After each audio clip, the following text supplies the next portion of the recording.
mu mel ni acte 4 bi mi ngi tàmbalee jël forme dégg nañu discours bi nga xam ne njiitu réew mi yëkkati na ko fa nee na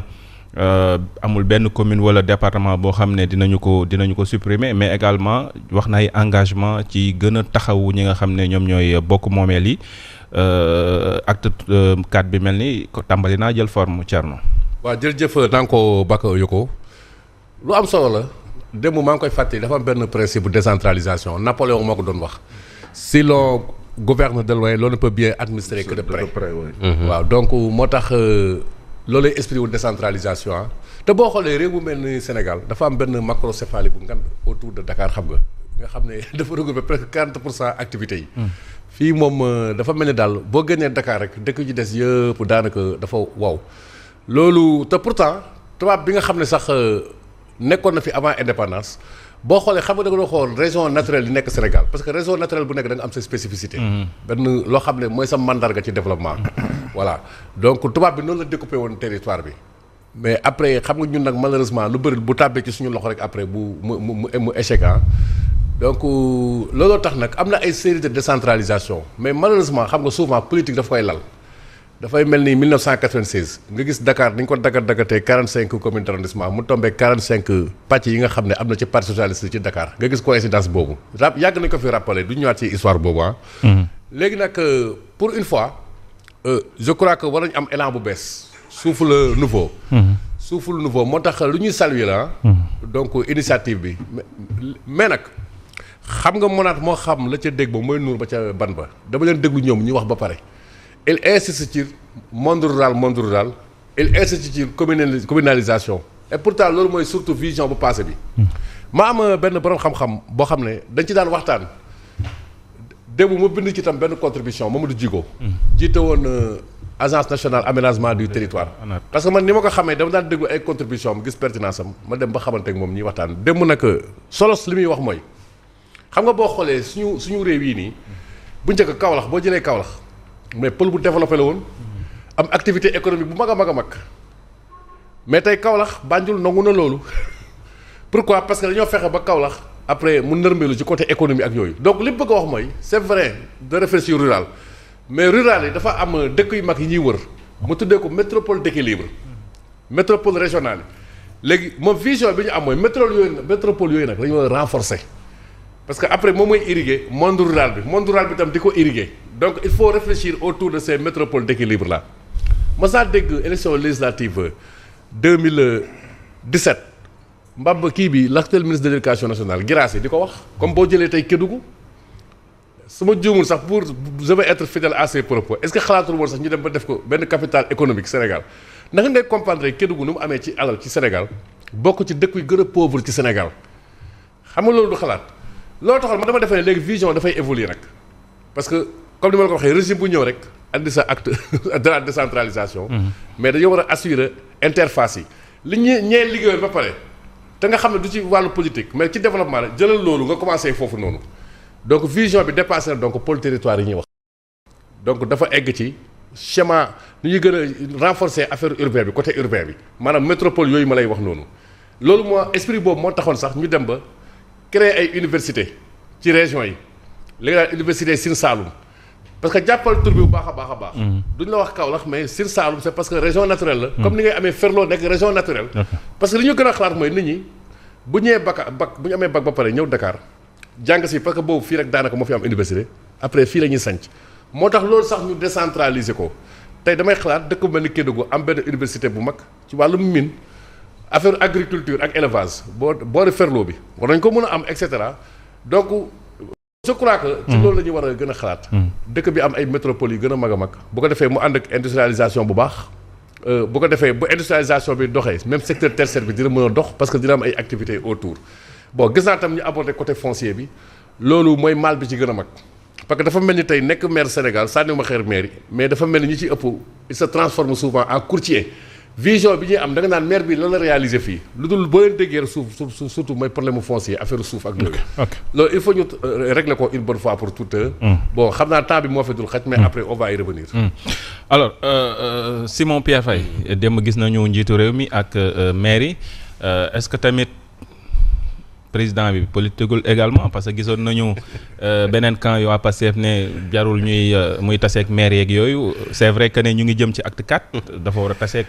ñi nga xam ne ñoom ñoo nekk ci collectivités territoriales yi. Man de bokk naa ci ñiy rafetlu jeetaay bi président de la République woote. C'est vrai que njëkkoon nañ ko convoqué je pense c'était pour le 16 juin ba le passé. Mais compte tenu d'un calendrier du président de la République ñu dàq ko ba démb. Mais ndaje boobu pour man il fallait que mu am parce que président de la République quoi qu'on dise moom la ñu fal Pastef bi muy ñëw au pouvoir avait parlé de pôle territoire de réforme territoriale il fallait bien également que ñu toog ak ñi nga xam ne ñoo jiite collectivités territoriales yi ñu mën a waxtaan ñoom ñu xam lan la gouvernement bi indi lan la régime bi indi ñoom tam bu dee am na lu ñu ciy wax ñu wax ko ci.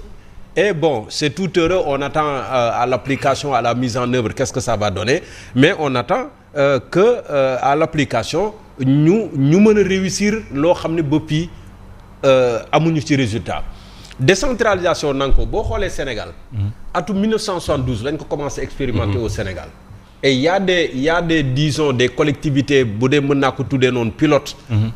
boo xam ne. L'expérimentation en tant que telle c'était même dans la région de Thiès notamment dans le département de Tivaouane parce que Pambal boo fa yeggee di nga fa fekk les vestiges de la première décentralisation et à l'époque même je pense Senghor avait fait un déplacement demoon ba Pambal département de Tivaouane. Après on a eu des réformes yu évolué on a mis en place aussi bien à côté des communes on a mis disons les communautés rurales. xawoon na un peu disons déséquilibré parce qu'on faisait disons la division entre les cités urbaines ak le monde rural sous Macky Sall il a dit équité territoriale commune de plein exercice pour tout le monde yemale ñëpp li ñuy am ñii war nañ ko mën a am li ñuy mën ñii war nañu mën a am pouvoir boobu c'était assez innovant pour des communes yoo xam ne après bon pour peut-être xaw a kii tuuti faire la différence on parlait souvent de communes rurales parce que y avait des communes yoo xam ne à la limite amuñu alal amuñu ressources amuñu dara il fallait expérimenter de nouvelles choses c'était assez nouveau pour yenn ñi nga xam ne ñu ngi doon doog a falu maire alors bu ñu demee nag ba toll ci ñu ne nañu am acte 4 de la décentralisation et même dans l'acte 2 il y avait les conseils régionaux. Oui. Les conseils régionaux. Par la suite on a créé les conseils départementaux. Donc ça veut dire que la chose a évolué depuis lors mais lu mu évoluer dafay des boo jëlee par exemple le statut des mairies de ville ñoom am na ressources yu bëri yoo xam ne ñoom ñoo koy gàddu alors que la mairie de ville n'a pas de territoire. Le vrai territoire ce sont les communes yi nga xam ne ñoo composé la mairie de ville mais y a des ressources yoo xam ne mairie de ville bi moom lañ koy jox donc les communes sont là presque sans ressources Thierno mi ngi souligner léegi ces zones yi nga xam ne bëri na fa richesse dans le sous-sol mais les populations n'en bénéficient pas à part ay RSE yu ñàkk solo et je me rappelle bien de cette boutade de Birahim Seck qui est aujourd'hui à l'OFNAC les milliards pour les industries la poussière pour les populations. population yi ñoom ñoo ciy dee. collectivité locale bi mënul jote ci ressources yooyu mënul defal askan wi dara. lañ leen di naxee responsabilité sociétale d'entreprise. ñëw tabaxal la benn espèce poste de santé wala benn salle de classe fii wala dans certaines collectivités sax mën nañoo joxe peut-être ay billets Makka wala ay billets Rome mais après fa la yem aujourd'hui toll nañ ci acte 4 de la décentralisation ça veut dire qu'il y a beaucoup de choses qu'il faut régler. Mais moi j'attends à l'application parce que il faut mu am une cohérence d'action entre liy jóge ci nguur gi ak liy ñëw ci collectivités locales parce que les collectivités locales en souffrent énormément maires yi duñ la wax problème yi ñuy daj pour mën a administrer problème yi ñuy daj pour mën a gérer yenn marchés yi pour mën a gérer yenn budgets yi ils ont d'énormes difficultés et ni ñu waree occuper wu ci développement local noonu tam la ñu war a gérer le social des populations. Ça également c'est très important mais mairie à la limite c'est des postes politiques mais moi je verrais peut-être le maire ñu xoolaat le profil du maire qui doit être maire est-ce qu'il doit être foncièrement un homme politique ou il s'agit de trouver un autre boo xam ne il a de la vision am na beneen profil boo xam ne mën na ko may mu administrer sa commune sans pour autant que mu nekk un homme politique je pense que c'est permis mais ñun ñuy fal les modes de désignation de nos maires je pense que war nañu mën a xoolaat les profils y compris même les conseillers.